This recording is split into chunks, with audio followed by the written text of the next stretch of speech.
చిరు వ్యాపారులపై అశ్లీల భారాన్ని మోపడాన్ని నిరసిస్తూ గాజువాక చిరు వ్యాపారులు హాకర్స్ ఫుట్పాత్ అసోసియేషన్ల ఆధ్వర్యంలో జోనల్ కార్యాలయం వద్ద నిరసన కార్యక్రమం చేపట్టారు.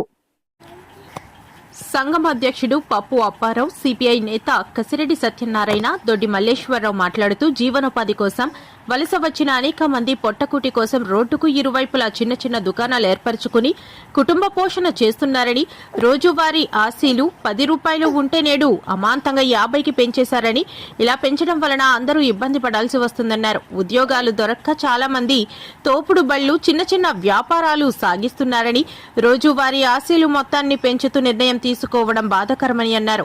ఇదే విషయాన్ని తెదేపా రాష్ట్ర పార్టీ అధ్యక్షుడు ఎమ్మెల్యే పల్లా శ్రీనివాసరావు దృష్టికి తీసుకువెళ్లినట్లు తెలిపారు. చిరు వ్యాపారులను ఆదుకోవాల్సింది పోయి ఇలా ఆశీల పేరిట భారాన్ని మోపడం తగదన్నారు.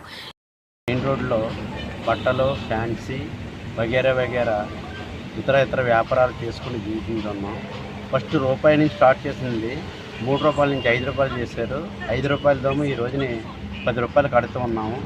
దాన్ని ఈరోజు గజెట్లో తిక్కమక్కగా 30 అని 50 అని ఇష్టాసారంగా గజెట్ తయారు చేసి మా చిరు వ్యాపారస్తులందరినీ, వివిధ రకాల వ్యాపారస్తులందరినీ కూడా అర్థం కాని పరిస్థితిలో వాళ్ళు మా మీద కూడా ఆశీర్వాదాలు కూడా ఒత్తిడి తేవడం జరిగింది. మీరు రేపటి నుంచి 30 కట్టాలి, 50 కట్టాలి, 20 కట్టాలని. దీనికి మేము చాలా ఒత్తిడికి లోనై అంతంతగా ఉన్న వ్యాపారాలు కూడా సాగని పరిస్థితిలో ఇటువంటి ప్రభుత్వ వారు ఈ గజెట్ ఇచ్చి ఇటువంటి పనులు పెంచడం శ్రేయస్కరం కాదు. మమ్మల్ని ఆదుకోమని గవర్నమెంట్ వారిని, ప్రజాప్రతినిధులని జెర్సీ గారికి వేడుకోవడానికి మేము రూపం ఇచ్చాము. వారు అందుబాటులో లేరు. నేటికి 30 సంవత్సరాలు బట్టి రోడ్డు మార్జిన్లో సిరి వ్యాపారస్తులు అంటే అనేక మంది అనేక రకరకాల వ్యాపారాలు సాగుతాయి. సిరి వ్యాపారస్తులు అంటే ఫాస్ట్ ఫుడ్ ఉంటుంది, బట్టల వ్యాపారస్తులు ఉంటారు, రెడీమేడ్ ఉంటుంది, తర్వాత ఫ్రూట్స్ ఉంటుంది. ఇవన్నీ కూడా గాజువాక రోడ్డు మార్జిన్లో వ్యాపారం చేసుకుంటూ ఉన్నాము. కానీ అప్పటి నుంచి కూడా మేము ఆశీలు దప్పదపాలు కట్టుకుంటూనే వస్తున్నాము. ఈ మధ్యకాలంలో గత సంవత్సరం సుమారు 5 రూపాయలు ఉంటే ఒకేసారి 10 రూపాయలు పెంచడం జరిగింది. సరే, 10 రూపాయలు కట్టడం కూడా మాకు బాధాకరంగా ఉంది. తర్వాత ఇప్పుడు ఒకేసారి 50 రూపాయలు చేయడం జరిగింది. కానీ మేము ఈ గాజువాకలో ప్రతి సమస్య వచ్చినా మేము ఎమ్మెల్యే గారిని కలుస్తున్నాము. ఎమ్మెల్యే గారి ద్వారాగానే ఈ గాజువాకలో కానీ అన్ని రకాల వ్యాపారాలు కూడా ఎమ్మెల్యే గారి ద్వారా కానీ ఇంతవరకు ఆదుకుంటున్నారు. కానీ ఇటువంటిది రాను రాను కూడా మాకు ఇబ్బందికరంగా ఉంటుంది. 50 రూపాయలు, 60 రూపాయలు అగరపూడి సంతలో 60 రూపాయలు వసూలు చేస్తున్నారు. గెజిట్ మాతో సంప్రదించుకుంటా మమ్మల్ని ఇబ్బంది పెడుతూ 30 కట్టండి, 60 కట్టండి అని చెప్పేసి ఇబ్బంది పెడుతున్నారు. మేము ఎట్టి పరిస్థితిలో కూడా మేము 10 రూపాయలే మేము కట్టగలము.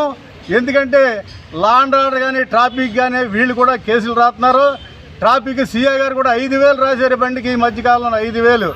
కానీ వాళ్ళు బ్రతకాలంటే ఎక్కడో దిక్కుని జీవనోపాధి కల్పించారనుకో, మన ఆశీలు కట్టడానికి ఏ ఇబ్బంది లేదు. ఆశీలు కంపల్సరీ కడతారు, అందులో సందేహం లేదు. కానీ ఒక పక్కన ఆశీలు కట్టుకుంటూ ఓ పక్కన మున్సిపాలిటీ వాళ్ళు వస్తున్నారు, అదే పక్కన ట్రాఫిక్ వారు వస్తున్నారు, లాండ్ ఆర్డర్ వాళ్ళు వస్తున్నారు. వీళ్ళందరూ కలిపి ఒకేసారి దాడి చేస్తున్నారు. మాకు పక్కాగా ఏదైనా కదపకుండా పక్కాగా మీరు వ్యాపారం చేసుకోండి అంటే మీ కట్టా కూడా ఆస్కారం ఉంటుంది. మేము దయచేసి ఇక్కడున్న ఎమ్మెల్యే గారికి కూడా మేము అనేక సందర్భాల్లో అనేక కేసుల మీద కూడా మేము వెళ్ళడం జరిగింది. ఆయన కూడా చెప్పడం జరిగింది, ఎట్టి పరిస్థితిలో వాళ్ళ కాళ్ళ మీద వాళ్ళు బ్రతుకుతున్నారు, వాళ్ళు మీరేమీ టచ్ చేయొద్దు, ఎక్కడో దూరంగా ఇస్తానన్నా మీరు ఏదైనా గాజువాక పరిధిలోనే దగ్గరలోనే ఇవ్వాలని చెప్పేసి ఆయన ఎన్నోసార్లు చెప్పారు. ఈరోజు కూడా ఆయన అదే మాట మీద కట్టుబడి ఉన్నారు.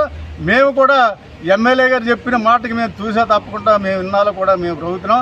కానీ ఇప్పుడు కమిషనర్ గారికి మేము లెటర్ ఇద్దారని చెప్పేసి వచ్చాము. సార్ లేరు, 2 రోజుల్లో జాయింట్ మీటింగ్ వేసి దాన్ని సాల్వ్ చేస్తున్నారు.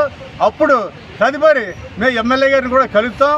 ఇప్పుడు ఎమ్మెల్యే గారి ఆఫీసులో కూడా మీటింగ్ అవుతుందన్నారు నిర్వాసుల మీద. అందుకని మేము తర్వాత కలుస్తాం ఎమ్మెల్యే గారికి. Okay, thank you. రోడ్డు మార్జిన్లో ఉన్నటువంటి బట్టల వ్యాపారస్తులు కానివ్వండి, అలాగే చిన్న చిన్న ఫ్రూట్స్ వ్యాపారం కానివ్వండి, కట్టలు పెట్టుకుని అమ్ముకున్న వాళ్ళు కానివ్వండి, మొత్తం అందరూ కూడా చిరు వ్యాపారస్తులు అందరూ కూడా ఈ రోజున చాలా అన్యాయంగా ఒక పక్క నుంచి ఇండస్ట్రీలన్నీ ప్రైవేటైజేషన్ అయిపోయిన వల్ల ఉద్యోగాలు లేక ఇక్కడ చాలామంది వ్యాపారాలు పడిపోయి అందరూ తెలుసు. విశాఖపట్నంలో నెంబర్ 1గా ఉన్నటువంటి ఆంధ్రప్రదేశ్లోనే నెంబర్ 1గా ఉన్నటువంటి గాజువాక ఈ రోజున సంవత్సర ఆదాయం తిరిగి ఆదాయం తగ్గిపోయింది. గతంలోనూ 2,40,000 రూపాయలు ఉన్నటువంటి ఆదాయాన్ని ఈ రోజున 1,40,000 తీసుకొచ్చారు.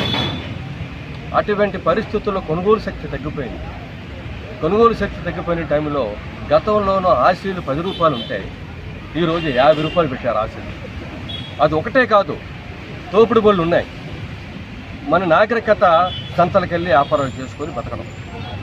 ఆ నాగరికతలో ఇక్కడికిక్కడే అగనపూడిలో సంత అవుతే, స్టీల్ ప్లాంట్లో సంత అవుతే, గాజువాక నుంచే మళ్ళీ వేరే జోన్కి వెళ్ళిపోతారు. ఎందుకంటే జోన్లు పరిపాలన విభాగంలో జోన్లు చాలా దగ్గరికి కావాలని అగనపూడి జోను, గాజువాక జోన్ తయారు చేశారు. ఈ సంతలకి పక్కనే వెళ్తే ఇక్కడ ఆస్తులు కట్టాలి 50 రూపాయలు, మళ్ళీ అక్కడే కట్టాలి. రెండు దఫాల ఆస్తులు కట్టవలసి వస్తుంది.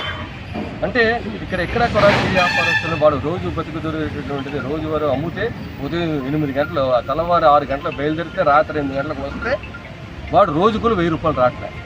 తాపి పనికి వెళ్ళిపోతే 1000 రూపాయలు వస్తుంది. అంటే పిల్లలు పోషించుకోగల శక్తి ఈ రోజులో గాజువాకలో తగ్గిపోయే పరిస్థితి ఉన్నప్పుడు ఇటువంటి ఆశలు పెంచడం సామాన్యుల మీద మంచి సాంప్రదాయం కాదు. అందుకని ఇప్పుడు కమిషనర్ గారిని కలిసి వచ్చాం. కమిషనర్ గారు కూడా ఉదయం నాతో ఫోన్లో మాట్లాడడం జరిగింది. ఆయన ఈవేళ కమిషనర్ గారితో టౌన్లో కమిషనర్ గారితో మాట్లాడే పని ఉందండి, వెళ్తున్నాను జోనల్ కమిషనర్ గారు చెప్పారు. ఇక్కడ సూపరింటెండెంట్ గారికి ఇమ్మన్నారు, ప్రసన్న కుమార్ గారికి సూపరింటెండెంట్ గారికి మా రిప్రజెంటేషన్ ఇచ్చాం. 2 రోజుల్లో అటు ఆశలు వాళ్ళని మమ్మల్ని కూర్చోపెట్టి నెగోషియేషన్ చేస్తానన్నారు. ఇది కూడా మంచి సాంప్రదాయం కాదు. ఎందుకంటే ఆశలు ఎప్పుడైతే గజెట్ తయారు చేస్తున్నారో, ఎప్పుడైతే ఆశలు పెట్టారో అప్పుడే అందరు వ్యాపారస్తులను పిలిచి ఇక్కడ జాయింట్ మీటింగ్ పెట్టేవారు. ఆ సాంప్రదాయం ఇక్కడ ఉంది గాజువాకలో. అటువంటిది ఇప్పుడు ఎవరితో సంప్రదించకుండా ఏకగ్రంగా ఇటువంటి నిర్ణయాలు చేయడానికి మేము అందరం కూడా వ్యతిరేకిస్తున్నాం. ఇది కానీ 2 రోజుల్లో కానీ ఈ సమస్య కానీ పరిష్కరించకపోతే సోమవారం నాడు మొత్తం అందరూ కూడా కొట్లు బంద్ చేసి తోపుడు బళ్ళుతోని ఇక్కడ మున్సిపల్ ఆఫీస్కి వచ్చి ధర్నా చేయవలసిన పరిస్థితి ఏర్పడుతుంది.